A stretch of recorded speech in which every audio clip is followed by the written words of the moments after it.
introduction, and it is indeed a great honor to be with you today, join you with this very distinguished panel and this very important symposium, the Palestine Symposium, and with very respected fellow speakers.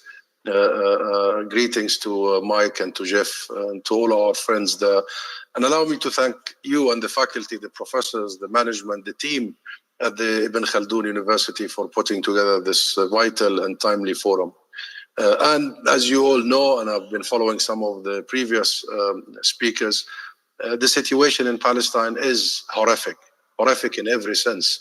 We are facing a genocide of our people. And I'm asked to speak primarily about the international angle, the international dimension. And we are truly faced with the reality of a world and a world order and global institutions that are structurally incapable of intervening in any meaningful and direct sense, however symbolically important they may be. Indeed, Palestine shines a light on the failures and shortcomings of the so-called post-World War II order. And it is my belief that what we are witnessing is an inflection point for the global order. It is the beginning of a process towards a multipolar world that must be managed carefully and definitely. And it is about adherence to a certain set of basic global humanitarian values, without which we will truly be staring into an impasse of our own making. These are absolutely critical times, my friend. Very critical, very serious times. And we must face them with open minds and intellectual courage. And that's why the importance and the relevance of your conversations and discussions today. Because what is happening in Palestine is a test of the moral underpinnings of the global system. It is a test of the very foundation of any such moral underpinning, namely the equal application of international law to all actors. And it is the very clearly unequal application of this law that is breaking a global order that has been under strain for decades. Everybody is watching this very unequal, selective application of law. If we are not careful, we will witness ever deeper divisions in a world in which no one has faith any longer in international instruments for avoiding conflicts, avoiding suffering, oppression, avoiding genocide. This is a very serious situation. This is a defining moment for all of us. It is a defining moment for each and every one of us. So, my friends, let me first give you a sense of how serious is the situation on the ground in Palestine. And I'm sure all of you know this, follow this, study this, and teach this. And of course, speak about this. And let me be clear, this is not just about Gaza, by the way. Though it is most urgently about Gaza, it is about all Palestine and all Palestinians, wherever we are. It is about all Turkish as well, and all Turkish people. It is about all of us, all of humanity. It is about each and every one of us in the region and globally. But let me start in Gaza. As you all know, 100,000 people have been killed, injured, and are missing, presumed buried under the rubble of their own homes.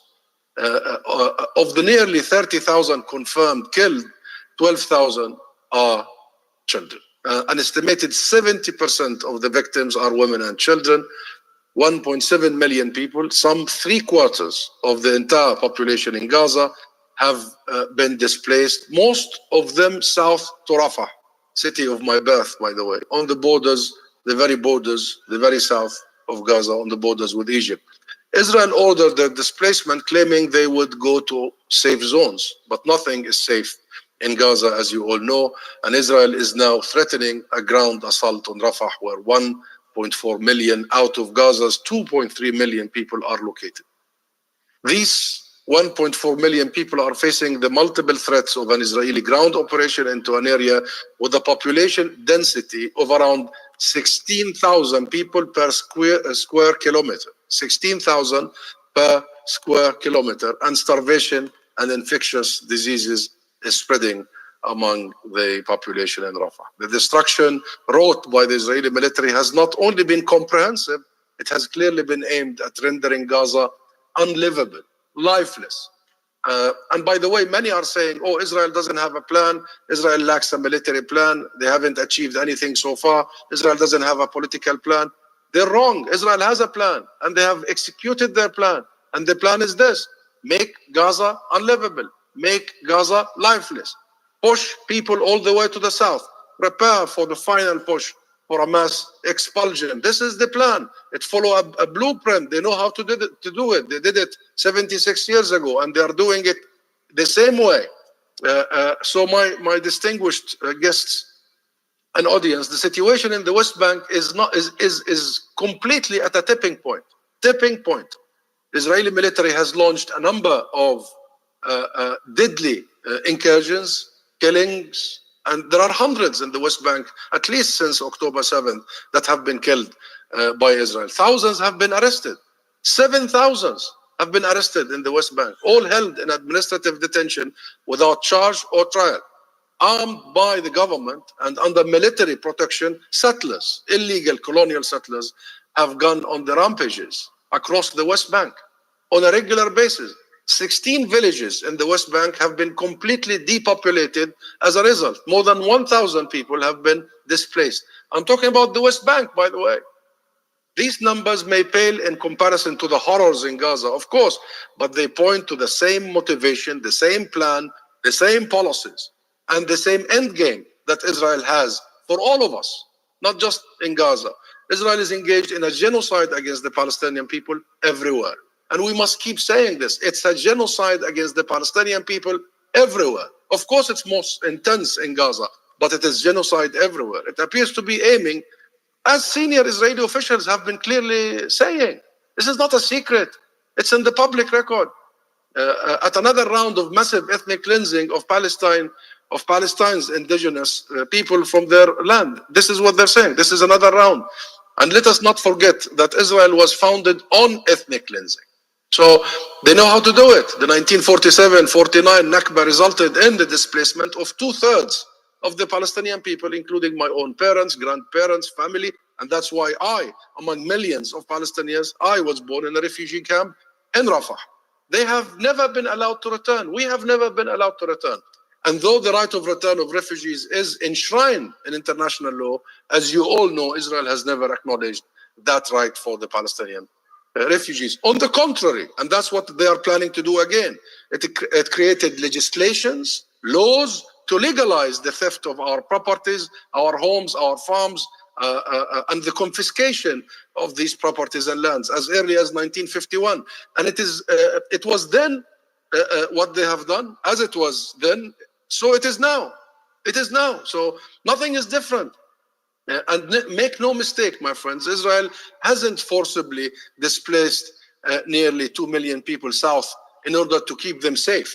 They did not displace 2 million all the way to Rafah to keep these 2 million people safe. You are following. They are bombarded every day. Last night was a horrible night in Rafah.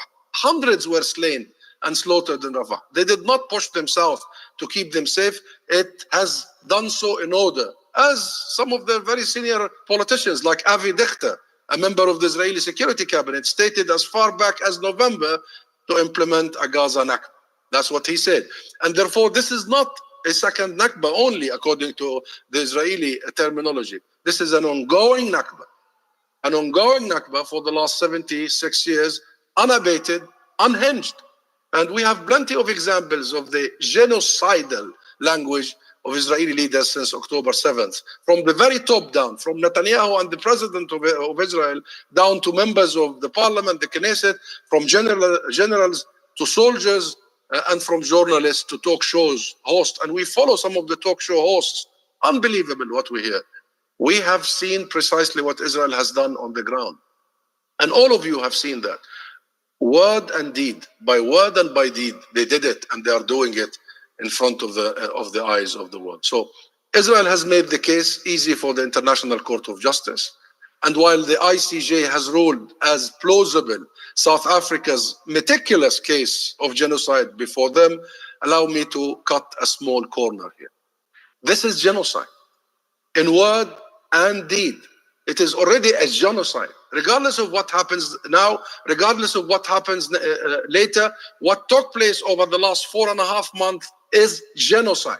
Tens of thousands dead, entire towns razed, millions displaced, and the very deliberate destruction of cultural, educational, health, and industrial and business establishment is meant, is deliberate, is targeted to make sure that people not only killed, but have nowhere to go. So you cannot go back because you have no homes to go back to. You have no schools to send your kids to. You have no hospitals to treat your ill to send to. So it's a very well crafted, implemented, executed plan. A complete annihilation of an entire society, an entire people, an entire nation. This is a genocide, the crime of all crimes in international law. And this is a genocide, the very crime that gave rise, genocide is the very crime that gave rise to the post-World War II global order. This is a genocide which the world collectively vowed back in the horrific aftermath of the Second World War must happen never again. We established the whole order on the premise of never again. And here we go. Here we are, yet again.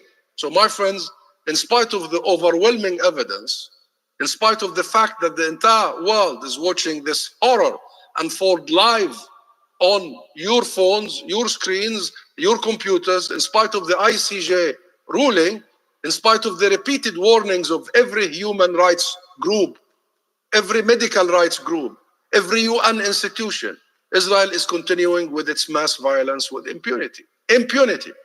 The world is not intervening so far in actual, tangible way. This is really a grotesque failure of global institutions. This is a grotesque moral failure of major Western countries. And it is a grotesque failure of humanity, I must admit. And let me be blunt here. The US administration could stop this tomorrow. Tomorrow.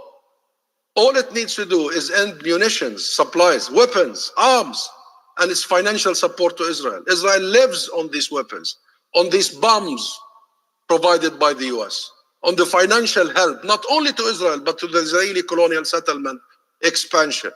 It has the US has the domestic legal ability to do so, to stop. It has the international legal responsibility to do so. It has the moral duty to do so.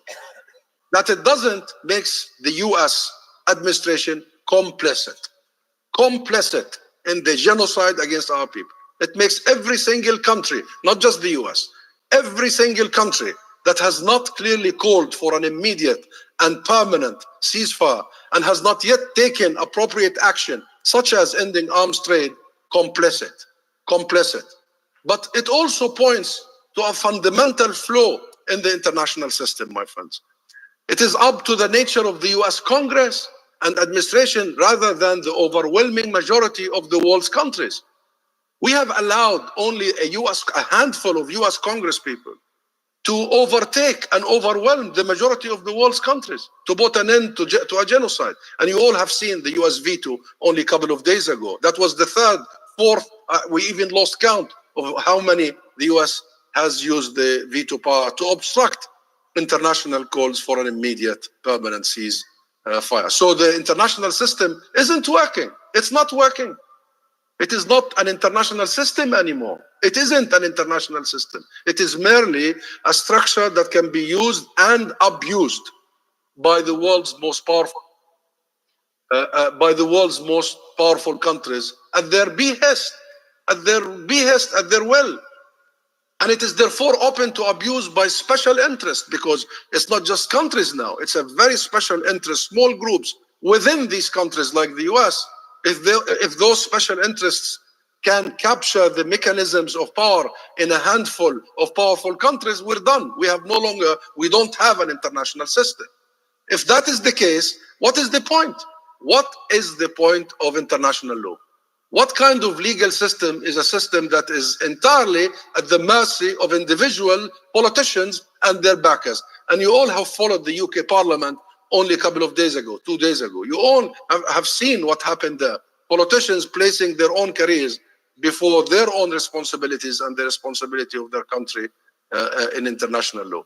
Where is the blind justice in all this? Where is our commitment to equal justice, blind justice? Where is the equal application of law? This is what we agreed about. This was the international universal values. And by the way, people say these are Western values. No, those are universal values. The values of freedom, equity, the values of no war, the values of accountability is not just Western. Those are global values, human values. We all came together to establish these values. But these values have been chosen, cherry-picked by a few countries, applied only on enemies, on foes, but not on friends.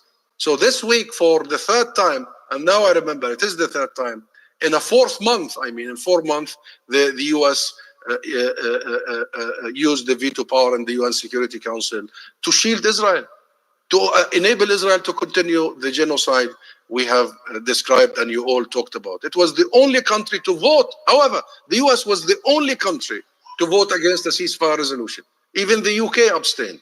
And everyone else favored an immediate ceasefire in the Security Council. 13 votes with an immediate ceasefire. And earlier in December, 153 countries voted for an immediate ceasefire at the United Nations General Assembly. 153 countries.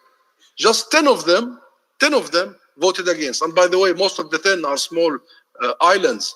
This is not a narrow tally. The vast majority of the world is with an immediate ceasefire.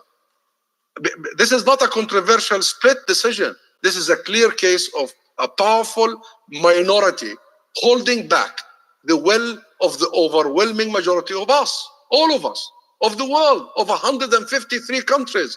Is this democracy? Is this responsible statecraft? Is this multilateralism and multilateral diplomacy we all agreed to be part of? All of that has been set aside, my friends, for the naked abuse of power. This is a naked abuse of power. This is an absolute travesty of justice. It makes an absolute mockery of the global rules-based order. And it is absolutely clear to everybody. Now it's clear, it's blunt. Nobody can argue. We have gotten used to powerful countries pursuing their own interests in multilateral settings and international institutions. This is not new. That is all part of the game of diplomacy nonetheless. But this is not a game. We're not talking about diplomatic games anymore. This is not a game. This is just genocide. This is a genocide. And if world institutions cannot act to prevent genocide, there is not point to world institutions. If you cannot prevent the very thing you were established to do, which is genocide, what is the point? This is the very serious conclusion we have reached. And I'm sure many people all over the world have reached. This is the very serious conclusion that every country in the world is reaching. And what then? This is the question. What then? What will happen when we strip any semblance of respect for international institutions away? What will happen in every corner of the world? What will happen tomorrow? Is the world willing to accept global tyranny by a few countries? Is that the best we can do? So my friends, we are a handful of countries. I'm asking, why are a handful of countries protecting Israel's colonialism? What is it? What is it? By the way, all this shielding, all this protecting in many small number of countries is not to Israel. They are shielding Israel's expansion, Israel colonialism, Israel's apartheid. Israel is the idea, and now you scholars and world scholars, among Israeli scholars, have proven beyond doubt that Israel is the idea that one group of people has an exclusive right to the land of Palestine over its indigenous population, the historic land of Palestine. Go read the Likud charter. Go see what the government, the foundation of the government coalition document. It says it from point one that this government is founded so Israel and the Jewish people have an exclusive right to self-determination in the entire area from the river to the sea. So this is settler colonial project. This is a settler colonial project that has become a most abhorrent reality that we had to be and live with as Palestinians. The most abhorrent reality. It has brought ethnic cleansing since its establishment and even before, because it's bent on ethnic cleansing. It has brought military occupation. It has brought apartheid rule. It has now engaged in genocide. You see the consequences of the colonial project? How long are we going to stand aside and continue to allow this to happen? There are ways out, and there must be ways out of this. There is a global consensus around a way out, by the way. So people are asking, oh, this is complicated. It's not complicated. There is a consensus about the way out. Even the US, by the way, is on board of this consensus, with this global consensus. And the consensus goes like, we need to have Palestinian liberation. We need to have Palestinian state, independent and sovereign. Good, fine. But that consensus demands that the international agreed upon human rights principles are upheld and imposed when necessary. Accountability. That is the end of occupation, because how do you have a Palestinian state without ending Israel's occupation, dismantling all of the colonial settlements that has made the Palestinian land dotted with all these settlements? We need to end the oppression. The right of return needs to be respected. This is not just a collective right, it's an individual right for all of us. It's non-negotiable. And accountability for all. None of this is new to any of you. All of this has been exhaustively debated, and none of it can be avoided if we are to end an injustice that is threatening to upend the global order. We must act, my friends. We must act now, and we must act with urgency, because the situation is affecting all of us, not just Palestinians. And we must impress upon any and all interlocutors that justice in Palestine is ignored at everyone's peril, meaning that if it is ignored, justice for everyone else is ignored. And who's next? Who is next? And where is going to be the next war? And who is going to create new rules for this war? Will they follow Netanyahu? Will they follow the normalization of the mass murder of children? Will they follow the normalization of the mass destruction of homes, of hospitals, of schools, of universities?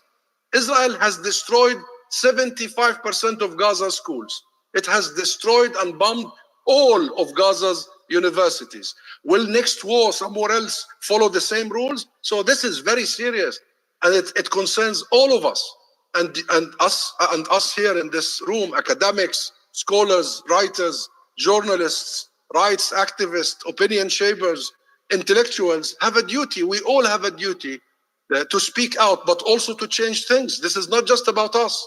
This is not just about Palestine. This is not just about the Palestinian people. This is not even just about the global order. It's about our humanity in the end. It goes down to our humanity. This is about a common destiny. It's about a community of nations, all of us living with equal rights, protected equally, all of us under law, and in common cause to meet the grave challenges humanity already faces. From climate change, this is not the only challenge. We have many challenges, all of us. Climate change, the global poverty, the mass migration. There are problems that we can only successfully overcome together. These are problems that disproportionately affect the countries of the called global south. We are affected in the global south. And this is why the move from a unipolar Western dominated world to a multipolar world is so significant. It's timely, it's evolving, it's happening. And we need to think about it. We need to discuss it, and we need to act and push for it. But we must take on this challenge immediately. We haven't got much time. We haven't got much time because there is no international leadership. You must provide the alternative leadership, intellectual leadership, because, you know, we are in it together, all of us, and we must do so worry of the dangers should we fail to rise to this challenge. So, my friends, the sad truth is, even if we reach a ceasefire in Gaza tomorrow, even if we do tomorrow, the suffering will not end immediately. According to some projections, international projections, even if the guns fall silent tomorrow and we begin the massive aid project that is needed, we may still witness the death of more than 11,000 Palestinians, innocent people, due to the time it will take to deliver the necessary medicines and aid to all those in need, and the time it will take to improve water, sanitation, and shelter conditions. People are dying of starvation, of hunger, of thirst, of communicative diseases. Should Israel's aggression continue, the number of slain could reach 100,000. Those who are killed directly, bombarded, and sniped. By the way, there are many accounts of children being sniped in the head. So it's not just bombarding people, it's sniping people all over the Gaza Strip now. And if nothing happens, another 50,000 people are likely to die due to malnutrition, due to the inability to tend to the wounded. You know, only 12 hospitals of Gaza's 36 hospitals are partially operating for minimal sort of basic services. And due to the infectious diseases, the truth is, my dear audience, the world has already failed our people in Gaza. The world has already failed. So we will not forget this, and we will not forgive. The world has failed us. The world has failed our people all over Palestine, not just in Gaza. And make no mistake, we will recover. We will. We will recover. We know how to recover. We've lived through it before, and look at us. We were not gone. We will rise again. We will rebuild Gaza. We will. And we will rebuild it as it was, beautiful and resilient. And we will build more hospitals, and we will build more universities, and we will build more schools. Will the world recover? That's the question. And how can we help the world to recover what has been happening? We have an opportunity now that we all recover and redeem from what has taken place over the last few months. And I think we need to focus on an immediate permanent ceasefire. We need to prepare yesterday a massive humanitarian and reconstruction program. We must focus on accountability, so we make sure that those who did these crimes are held accountable, so it's never again. So it's a deterrence. We must impose sanctions on illegality, arms trade, products of settlements, settlers, companies profiting in illegal settlements, citizens, dual citizens who are now committing genocide inside Gaza. There are a wide range of sanctions that the world must impose. And we must recognize the state of Palestine, because, you know, in real terms, recognition means the end of occupation. It's not just a nominal. So this is a moment when we bring ourselves together rather than apart. Pay heed. These days are defining. They are defining. So I think rather than waiting for politicians in Washington or London, let us define it together, my friends. So thank you.